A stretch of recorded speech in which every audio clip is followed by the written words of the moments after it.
The crystalline dome of the Galactic Council chamber hummed with the usual pompous self-importance that only beings who believed themselves the pinnacle of evolution could muster. Floating platforms carried representatives from across the galaxy, each species more convinced of their own superiority than the last. The air recyclers worked overtime, filtering out the mixture of exotic gases that kept everyone breathing while they debated the fate of lesser civilizations. Ambassador Crix Tal of the Zenthari Collective cleared his throat, or what passed for a throat in his elongated blue-scaled neck. His 4 golden eyes surveyed the assembled council with the sort of practiced disdain that came from centuries of looking down on primitives. Today's entertainment promised to be particularly amusing. Esteemed council members, Crix Tal began, his voice carrying that musical quality that made lesser species swoon with admiration. We gathered today to discuss yet another application for membership from a species that clearly overestimates its own capabilities. He paused for effect, letting his words sink in like poison through silk. I present to you the inhabitants of Terra 3, who call themselves humans. A ripple of laughter echoed through the chamber. Councillor Velnara, the spider-like arachnoid leader, clicked her mandibles in what passed for amusement among her kind. Oh, this should be rich. What makes these primitives think they belong among civilized species? Crix Tal activated his holographic display with a flourish of his 6-fingered hand. Images of Earth appeared, showing cities that looked positively medieval compared to the gleaming spires of proper galactic civilizations. Observe their so-called technology. They still use chemical propulsion to escape their gravity well. Chemical propulsion. Can you imagine anything more barbaric? The council erupted in renewed laughter. Representative Quill Knock of the ethereal commune shimmered with barely contained mirth, his translucent form flickering like a broken light. Do they even have basic telepathic communication? Surely they've developed some form of psychic networking by now. That's the best part, Crix Tal replied, his voice dripping with condescension. They communicate entirely through primitive sound waves and visual symbols. No telepathy, no quantum consciousness linking, no neural broadcasting whatsoever. They literally have to move their mouths to exchange information. It's almost adorable in its inefficiency. More laughter filled the chamber, the sound mixing into a symphony of superior beings enjoying themselves at the expense of the supposedly inferior. The gravitic lords bobbed in their containment fields, their massive forms shaking with what could only be described as cosmic chuckling. Even the normally stoic crystalline hierarchy allowed their forms to emit soft chimes of amusement. But surely, interrupted Councillor Thex Mora, the 3-headed representative of the triarchal systems, they must possess some redeeming qualities. Advanced mathematics? Stellar engineering? Temporal manipulation? Crix Tal shook his head slowly, savoring every moment of his presentation. Their most advanced mathematical concepts barely scratch the surface of interdimensional calculus. They've only recently figured out how to split their atomic particles for energy, something most species accomplish during their equivalent of childhood development. As for stellar engineering, they haven't even begun to harness their own sun's full output, let alone reshape it to their needs. Fascinating, mused Velnara, her 8 eyes gleaming with cruel delight. And they actually submitted a formal application? With what credentials? Oh, this is where it gets truly entertaining, Crix Tal continued, pulling up more data. They claim to have unified their planetary government just 50 of their solar cycles ago. 50 cycles. Most of our species achieved global unity before developing basic agriculture. They also boast about their resilience and adaptability as if surviving on a single planet qualifies them for galactic citizenship. The chamber filled with the sounds of various species expressing amusement in their own unique ways. Buzzing, clicking, harmonious humming. And ethereal chiming created a cacophony of condescension that would have made any self-respecting civilization pack up and leave immediately. Where are these specimens now? Asked Quillnock, his form brightening with curiosity. Please tell me they didn't have the audacity to actually send representatives. Crix Tal gestured toward a corner of the chamber where 3 figures sat quietly on what appeared to be primitive chairs. They looked remarkably unremarkable, even by the standards of bipedal species. 2 males and 1 female, if the biological reports were accurate, wearing simple dark clothing that seemed almost ceremonial in its plainness. I present Maya Chen, Captain Torres, and Dr. Singh, Krixtal announced with theatrical grandeur. The finest examples humanity has to offer, according to their own assessment. Note how they sit there so quietly, probably overwhelmed by being in the presence of their betters. The human delegation indeed sat motionless, the female appearing to be in some sort of meditative state with her eyes closed. The two males flanked her protectively, though what they thought they could protect her from in a chamber full of the galaxy's most advanced species was anyone's guess. How quaint, Velnara observed. They actually brought their own furniture. Do they not possess basic gravitational adjustment technology? Apparently not, Krixtal replied. They require physical support structures for extended periods of sitting. Their bone density and muscle development are apparently insufficient for proper posture maintenance. The laughter reached new heights as the council members absorbed this latest revelation about human limitations. Here were beings so primitive they couldn't even sit properly without assistance, yet they had the unmitigated gall to request membership among the star's greatest civilizations. None of them noticed the slight smile playing at the corners of Maya Chen's lips. Council leader Velnara raised one of her chitinous appendages, calling for attention as the laughter gradually subsided. Her compound eyes glittered with the sort of malicious entertainment that only came from tormenting lesser beings. My esteemed colleagues, while this has been thoroughly amusing, perhaps we should conduct a more practical assessment of these humans' compatibility with civilized society. The chamber fell silent, every representative leaning forward with renewed interest. When Velnara suggested practical assessments, things were about to become significantly more entertaining. "What did you have in mind, Council Leader?" asked Krixtal, though his tone suggested he already suspected where this was heading. Velnara's mandibles clicked rhythmically, her species equivalent of a predatory grin. A simple cultural exchange, of course. Physical interaction protocols. We must determine if these primitives can handle basic contact with superior beings without suffering psychological trauma or physical harm. Representative Quill Nok shimmered with anticipation. Brilliant. We wouldn't want to accidentally damage them during routine diplomatic procedures. Their primitive nervous systems might not be able to process contact with more evolved life forms. Precisely. Velnara continued, her voice carrying that sickeningly sweet tone that predators used before pouncing.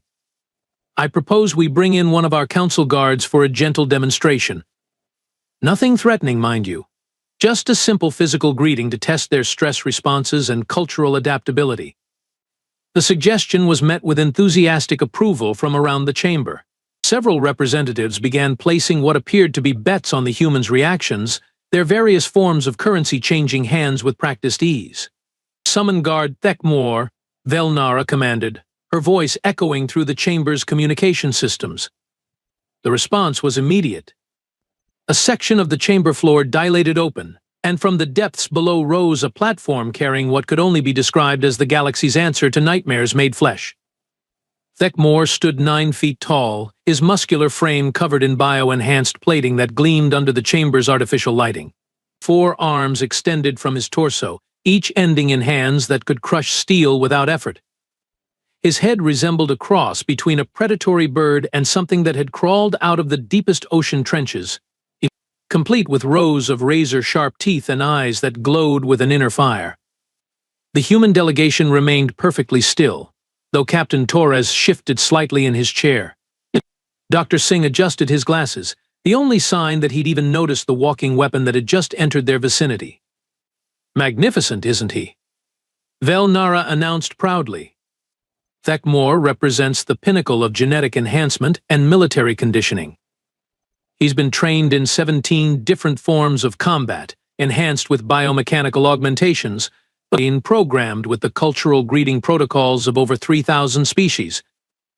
Thekmor stepped forward, his massive form moving with surprising grace for something that looked like it could punch through starship hulls.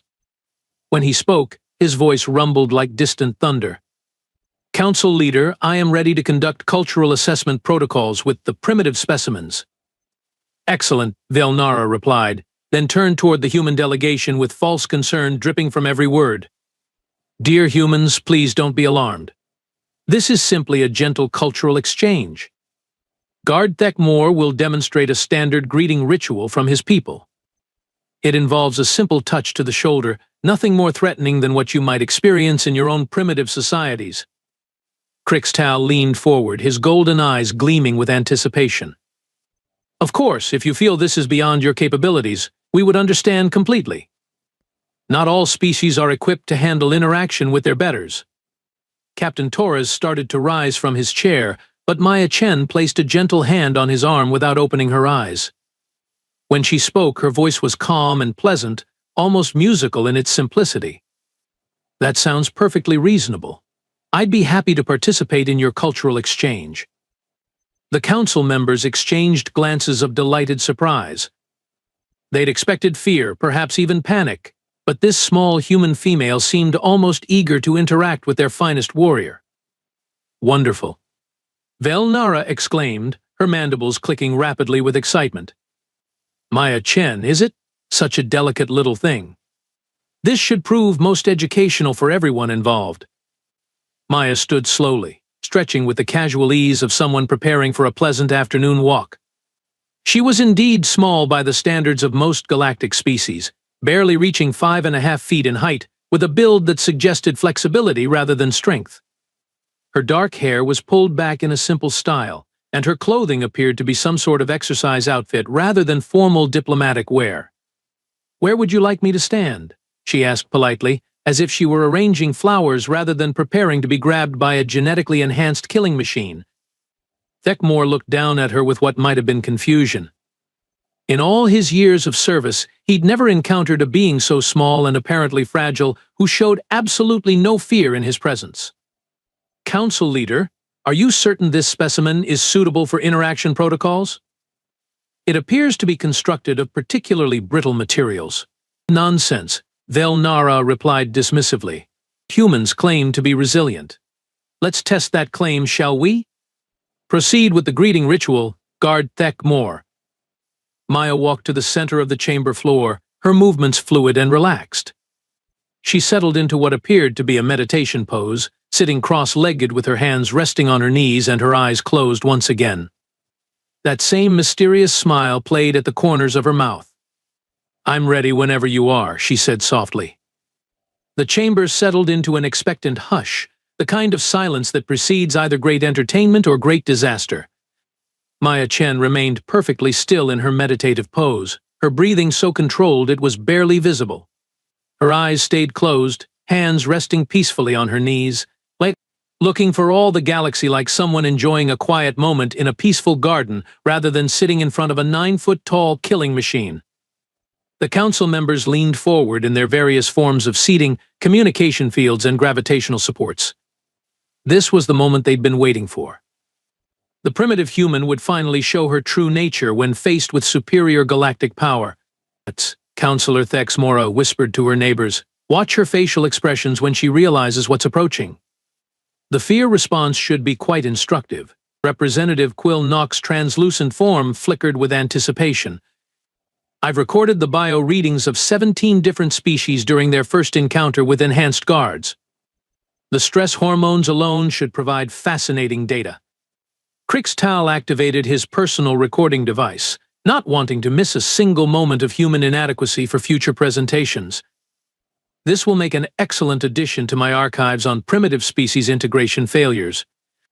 Thekmor began his approach, moving with the silent precision that had been drilled into him through decades of military conditioning. His 4 arms hung loose at his sides, ready to respond to any sudden movements, though he doubted this fragile creature could move fast enough to require defensive action. Each step was calculated, designed to minimize noise while maintaining perfect balance. His bio-enhanced muscles coiled with controlled power, his augmented reflexes operating at peak efficiency. The human didn't even twitch. "Remarkable," Velnara murmured, her compound eyes tracking every micro-movement. "She doesn't appear to have detected his approach at all. Their sensory capabilities must be even more limited than we assumed." Step by step, Thekmor closed the distance. 5 feet, 4 feet, 3 feet. His massive shadow fell across Maya's small form, yet she remained as still as carved stone. The guard had to admit he was impressed by her composure, even if it was born from complete ignorance of her situation. 2 feet away, Thekmore raised his primary right arm, extending his hand toward Maya's shoulder. The gesture was slow, deliberate, exactly as he'd been instructed. A gentle cultural greeting, nothing more. The council watched with bated breath, waiting for the moment when primitive instincts would finally overcome whatever meditation technique was keeping her calm. His hand descended toward her shoulder, massive fingers spread to make contact in the least threatening way possible. The council members held their collective breath, recording devices humming, biosensors focused, all attention centered on the small human who sat so peacefully in the center of their chamber. Contact. What happened next took exactly 2.3 seconds, though later analysis would reveal that the actual physical movement occupied less than half that time. Maya's eyes snapped open, revealing pupils dilated not with fear, but with something far more dangerous. The meditation hadn't been relaxation. It had been preparation. Her body moved with a fluidity that defied every assumption the council had made about human biology. The motion began at her core, a twist that transferred energy through her spine like a whip crack. Her right hand came up in a perfect arc, not to push away the threatening contact, but to grab Thekmore's wrist with fingers that suddenly seemed far too strong for something so small. Simultaneously, Maya's left hand shot upward, palm striking the base of Thekmore's skull with surgical precision, while her grip on his wrist provided the perfect fulcrum. Her legs unfolded from their meditative position, one foot planting firmly on the ground while the other swept in a motion that looked almost like dance. The leverage was perfect. The angles were textbook. The execution was flawless. Physics did the rest. Thekmore's enhanced neck, designed to withstand impacts that could shatter mountains, found itself twisted beyond its structural limits by forces applied in directions his genetic modifications had never anticipated. The sound that followed wasn't dramatic. No thunderous crack or explosive snap. Just a soft, almost anticlimactic pop, like someone opening a bottle of expensive wine. The galaxy's finest warrior crumpled to the floor with all the dignity of a discarded puppet. Maya settled back into her meditation pose as if nothing had happened, though she kept her eyes open this time. That mysterious smile had grown slightly wider. The silence that followed was absolute. Not the expectant hush of before, but the stunned, breathless quiet that comes when reality reorganizes itself around a completely unexpected truth. Recording devices continued to hum. Biosensors kept tracking. But every conscious mind in the chamber had temporarily stopped processing information. Thekmore lay motionless on the polished floor, his bio-enhanced form suddenly looking remarkably fragile. His forearms were splayed at odd angles, his augmented muscles slack, his glowing eyes dim. The pinnacle of galactic military engineering had been reduced to an expensive paperweight in less time than it took most beings to blink. Maya looked around the chamber with polite interest, as if noticing her audience for the first time. "I'm sorry," she said in that same pleasant, musical voice. "Was I supposed to wait for him to finish his greeting first? Your cultural protocols weren't entirely clear on the timing." The silence stretched on, broken only by the soft hum of life support systems and the distant sound of Krixtal's recording device hitting the floor. The silence shattered like fragile crystal as the full implications of what they'd just witnessed crashed into the collective consciousness of the Galactic Council. What began as a few sharp intakes of breath quickly escalated into full-blown pandemonium. Regards. Velnara's shriek pierced the air, her mandibles clicking so rapidly they sounded like automatic weapons fire. Security breach. Hostile contact. All units respond immediately. Alarms began wailing throughout the chamber as emergency protocols activated. Red warning lights bathed everything in crimson shadows while automated defense systems whirred to life. The chamber's atmospheric processors shifted into combat mode, sealing airlocks and preparing for potential decompression. Krixtal had fallen backward off his floating platform, his 4 golden eyes wide with terror as he scrambled to activate his personal shielding. She killed Thekmore. The primitive killed our finest warrior. How is that even possible? Representative Quill Nock's translucent form flickered wildly between visible and invisible as his panic responses triggered every camouflage protocol his species possessed. This has to be some kind of mistake. Our sensors must be malfunctioning. Humans are supposed to be harmless. The chamber doors burst open as a full squad of council guards poured in, weapons charged and ready. 12 of the galaxy's most elite warriors, all enhanced like Thekmor, all trained to handle threats that could destroy planets. They formed a semicircle around the human delegation, energy weapons humming with barely contained destruction. Maya looked up at the assembled firepower with mild curiosity, as if she were observing an interesting species of butterfly. Oh my! That's quite a response. Did I break some sort of protocol? Captain Torres finally stood up from his chair, moving with the same fluid grace that Maya had displayed, though his posture suggested coiled springs rather than relaxed meditation. "Stand down your weapons," he said calmly. "Nobody else needs to get hurt today." The lead guard, a massive creature with bioluminescent patches covering his exoskeleton, raised his weapon higher. "The hostile will remain motionless while we assess the threat level." Hostile. Dr. Singh adjusted his glasses and stood as well, his movement just as controlled as his companions. "I'm afraid there's been a misunderstanding. Maya wasn't being hostile. That was simply an involuntary reflex response to unexpected physical contact." Councillor Thexmora's 3 heads all turned toward the humans simultaneously, creating a disturbing display of synchronized terror. "Reflex? You're telling us that your species kills accidentally?" Maya nodded pleasantly. "Oh yes, it happens all the time back home."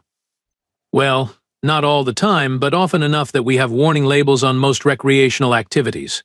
Surprise contact from behind triggers our defensive responses. It's completely automatic." The council guards exchanged uncertain glances. Their weapons remained trained on the humans, but something about the casual way these creatures were discussing the death of their most elite warrior was deeply unsettling. Dr. Singh cleared his throat politely. "If I may provide some educational context, human beings evolved on a planet where everything was actively trying to kill us. Our reflexes developed accordingly. What you witnessed was Maya's nervous system identifying a potential threat and responding with appropriate force." Appropriate force? Velnara's voice had risen to a pitch that made several species cover their auditory sensors. She broke his neck like a twig. "Well, yes," Maya agreed cheerfully. "The human nervous system doesn't really have settings for gentle response when it comes to perceived threats. It's more of an on-off switch. Either we're relaxed, or we're eliminating whatever triggered our defense protocols." Captain Torres nodded in agreement. "Every human has these reflexes. It's basic biology. We've been trying to breed them out for generations, but evolution doesn't give up easily. Some of us are better at controlling the responses than others." The lead guard's bioluminescent patches began flashing in patterns that indicated extreme distress. "Are you saying that all of your species possess this capability?" "Oh, absolutely," Dr. Singh replied with academic enthusiasm, "though Maya here is particularly well trained. A former military, you see. Her reflexes are more refined than most. The average human would have probably just broken his arm and given him a concussion." A new wave of panic swept through the chamber. Several representatives activated emergency teleportation protocols, disappearing in flashes of light. Others began frantically transmitting messages to their home worlds, warning them about the true nature of the species they'd been mocking for the past hour.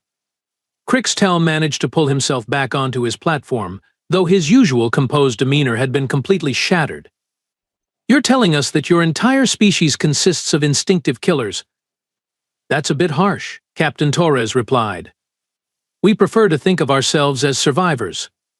Earth isn't exactly what you'd call a friendly planet. The wildlife alone would give most of your species nightmares. Humans had to become apex predators just to avoid extinction." Dr. Singh nodded enthusiastically. "Fascinating evolutionary pressure, really. Every major predator on our world developed specifically to hunt human ancestors. Saber-toothed cats, cave bears, pack hunters, ambush predators, venomous creatures, parasitic organisms. The list goes on for quite some time. And you survived all of that." Representative Quill Knock's form had solidified slightly, though he remained ready to vanish at the first sign of movement. Maya stretched casually, the motion causing every guard in the chamber to tense. "Survived and thrived. Though I have to say, your Thekmor was impressively built." On Earth, he would have lasted at least 3 seconds against a trained human. The implications hit the Council like a meteor strike. These weren't primitive bipeds who had stumbled into space through luck and persistence. These were apex predators who had literally fought their way to the top of their food chain against opponents that would terrify galactic civilization. Velnara's mandibles had stopped clicking entirely. When she spoke, her voice was barely above a whisper. "What have we done?" Dr. Singh smiled pleasantly. "You've conducted a successful cultural exchange.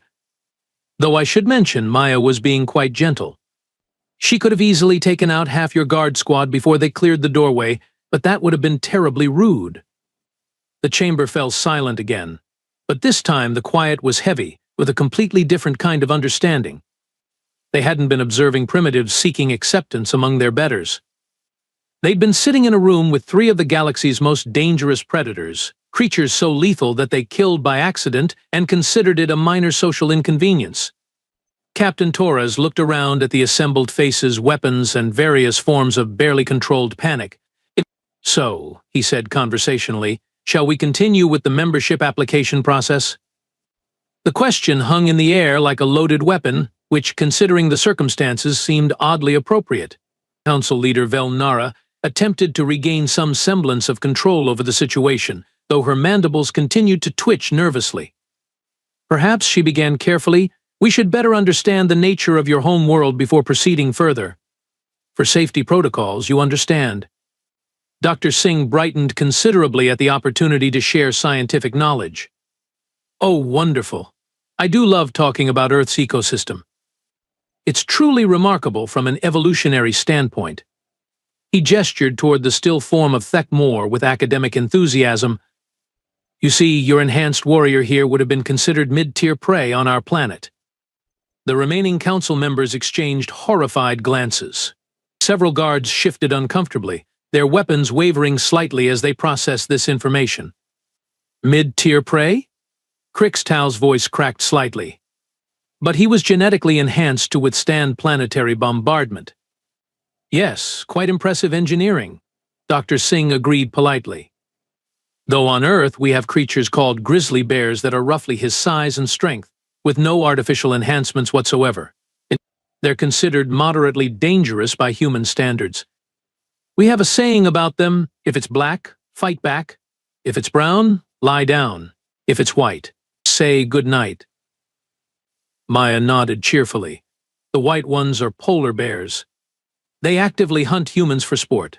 Lovely creatures, really, though they do tend to play with their food." Captain Torres picked up the explanation with military precision. "Earth's ecosystem developed around a simple principle: everything eats everything else. Our oceans contain predators the size of your space stations. Our forests are filled with creatures that can kill a human in dozens of different ways. Even our plant life is actively hostile. Hostile plant life." Representative Quilnock's form flickered with disbelief. "Oh yes," Dr. Singh replied enthusiastically. "Poisonous, carnivorous, explosive, parasitic. We have trees that can kill you just by standing underneath them, flowers that cause permanent blindness, vines that strangle prey to death. One of our most popular beverages comes from beans that are literally toxic to most Earth species." Velnara's compound eyes widened. "And humans consume these toxic substances voluntarily?" "Coffee is essential to human civilization," Maya said solemnly. "We actually become more dangerous when deprived of it.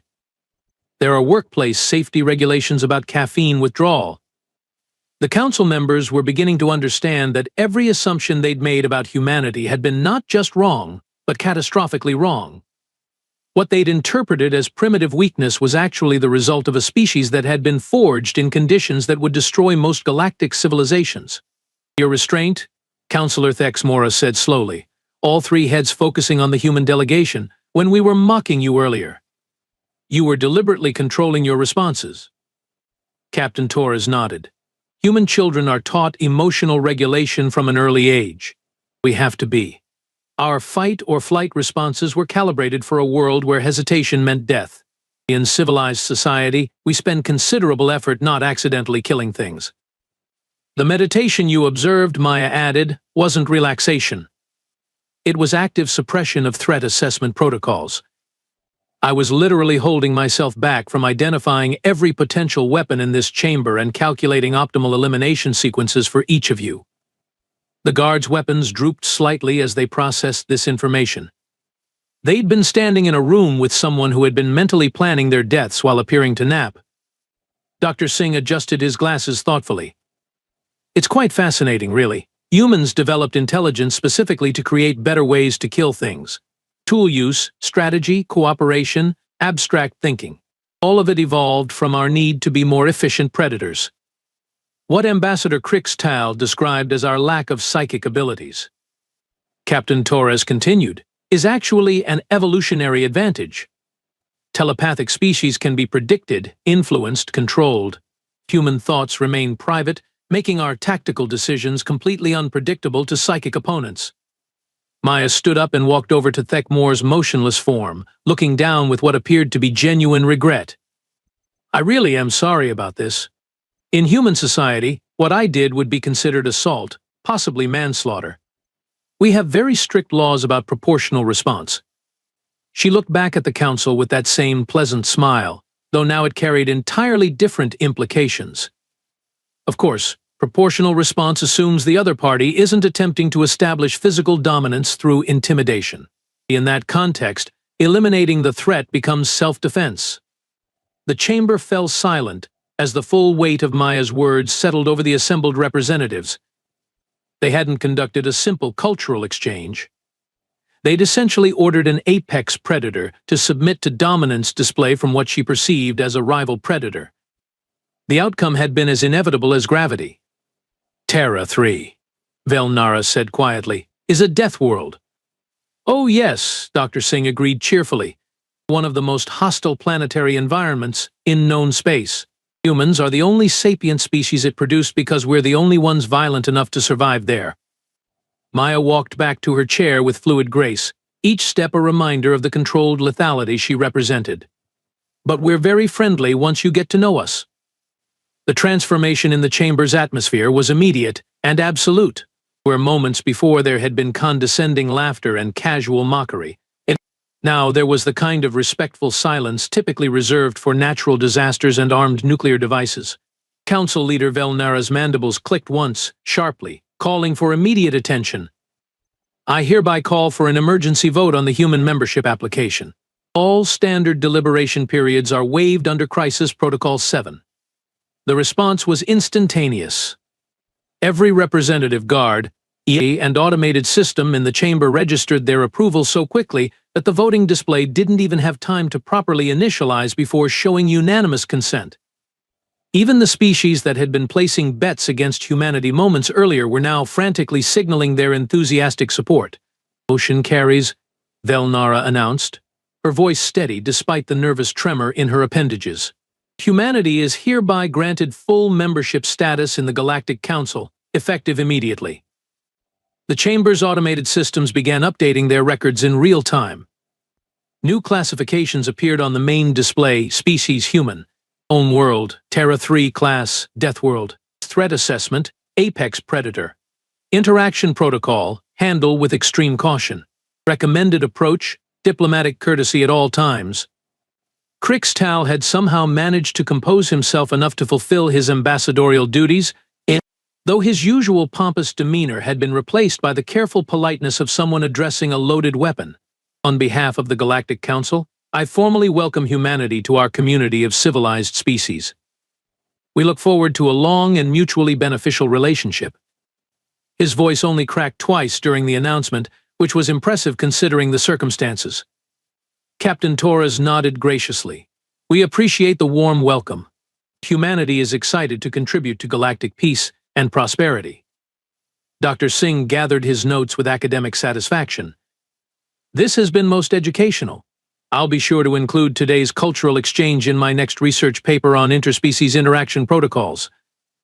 Maya stood and stretched again, the simple movement causing several guards to take involuntary steps backward. But she looked around the chamber with that same pleasant smile, taking in the sea of nervous faces and carefully maintained weapons. Thank you all for such an entertaining afternoon, she said warmly. I'm really looking forward to future cultural exchanges with each of your species.